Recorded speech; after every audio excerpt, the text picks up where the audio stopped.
Game, cut muna tayo. The rhyme and the life of an MC.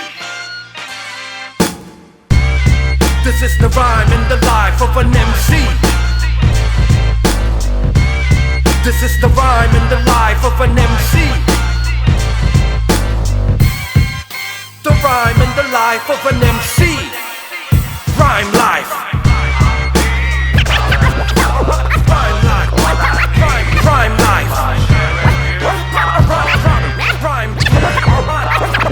Rhyme life.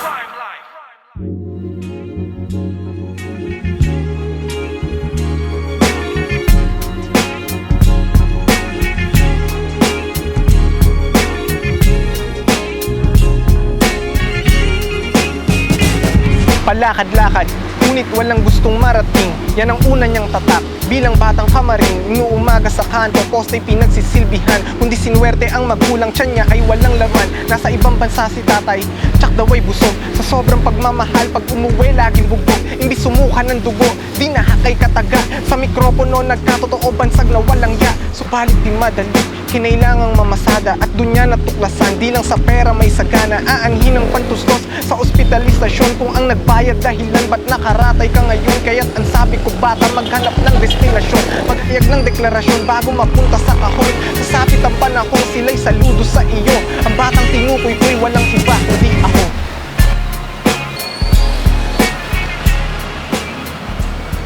Ako nga pala si Daniel J. Junicio at KJ ang pangalan ko kapag nagra-rap, taga Camarin, Caloocan City.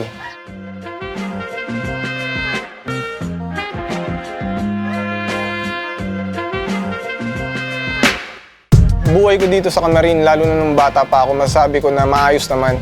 May pribilehiyo kahit paano dahil yung tatay ko, isa siyang OFW. Kaya masabi ko na maayos, kumakain ng tama at nakakapag-aral kung anong pangangailangan. Pinag-aaral kasi ako sa isang private school dito, so nakita ko na nandun pala yung mga mas nakakaangat pa sa buhay sa amin. Pag nandito ako naglalaro, isang batang kalye na ipagsalamuha ako sa lahat ng uri ng buhay. At pag nandun naman ako sa pribadong eskwelahan, nandun naman yung mas may pribilehiyo. Meron akong, sabihin natin, pinakamahirap na kaibigan at meron din akong pinakamayamang kaibigan. Yung pinakamayamang kaibigan ko yung may-ari ng eskwelahan namin. Alam ko kung paano siya mamuhay, kung ano yung meron siya. Meron din ako, pag nandito ako sa amin, yung pinakamahirap, alam ko kung paano sila, gaano sila kahirap. So, balanse. Nakikita ko na kung nasan ako, kitang-kita ako. Yung pinagdaanan ko dito sa Camarin at sa personal din, hindi lang sa lugar, eh yung nagkaiwalay ng magulang ko. Tapos nagkaroon pa kami ng problema ng tatay ko. Hindi kami magkasundo, meron kami pagkakaiba. Wala akong option nun kundi tumira dito sa etong bakuran na to, sa lola ko. At nawala ako dun sa nakasanayan ko na kung anong gusto, makukuha ko. Dun ako natuto na nawala, maging wala sa buhay, maging zero. Nung humiwalay ako sa puder ng tatay ko, wala akong option nun kundi mamasada. Kasi sa lola ako nakatira, tapos sakto na may tricycle siya. Ano ako nun, 17 years old. Dito yung pilahan ng yung terminal ng tricycle na tinatambayan namin, kaso medyo ni-renovate ngayon. So nung namasada ako, dun ko naranasan kumita ng sarili kong pera.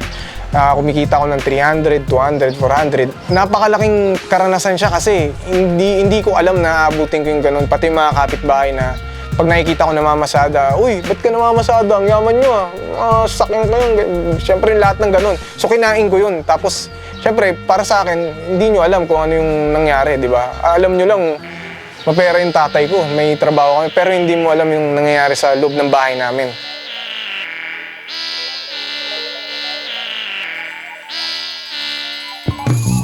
Ang kanta na may pinakamalaking parte o bahagi sa buhay ko at pagiging rapper ko, masasabi ko yung Mga Kababayan Ko ni Francis M. Ito yung unang-unang kanta, yung unang-unang rap na narinig ko sa buhay ko. Doon ako namulat na may ganito pala sa mundo. Nagsimula akong makinig ng rap music, siguro 4 na taon, 5 taon, nakikinig na ako hanggang mag-10 taon. Tapos nung mga bandang mga 11 years old, 12 years old, nagkaroon ng desisyon yung magulang ko parehas na pag-aralin ako sa probinsya. Nagkaroon ako ng kaibigan sa kabilang section na taga Maynila. Isang araw nagkaroon kami ng trip na dumayo kami sa tabing dagat. Tapos merong merong karaoke na maliit lang na pub. Ngayon ako una nag-rap, ako una sumalang. Ang nirap ko, yung mga sinulat na, yung mga Ghetto Dogs, Apocalypse, yung mga Glock 9. Tapos ngayon, nung siya na, gulat ako meron siyang hinugot na notebook. Nakasulat doon yung mga personal niyang ginawa. Mula nung araw na yun, doon ko na sinabi sa sarili ko na posible pala, kaya ko palang magsulat. Kaya ko palang gumawa. Kasi parehas lang yung bilis ng rap namin. Pero ang pinagkaiba, sinulat niya yung kanya, sa akin, ginaya ko lang. Yung araw na yun, doon ko naisip na magiging rapper ako. Pag uwi ko ng Maynila, doon na ako nag-focus talaga kasi doon na yung nakita ko ulit yung internet, doon na ako nag-Friendster pa uso nun eh. Nagkaroon na ako ng plataforma para ipagpatuloy pa ng mas seryoso yung pagrarap ko. Tapos doon na ako sumubok na mag-gig na walang talent fee. Nakikisingit ako, mini-message ko yung mga organizer sa Friendster. Baka pwede po makisingit, rapper po ako. Natuklasan ko yung pangalan ko noon, nung isang araw, naglalaro ako ng GTA. Tapos meron akong pinapakinggan doon. Hindi rap yung pinapakinggan ko doon eh, yung reggae naman eh.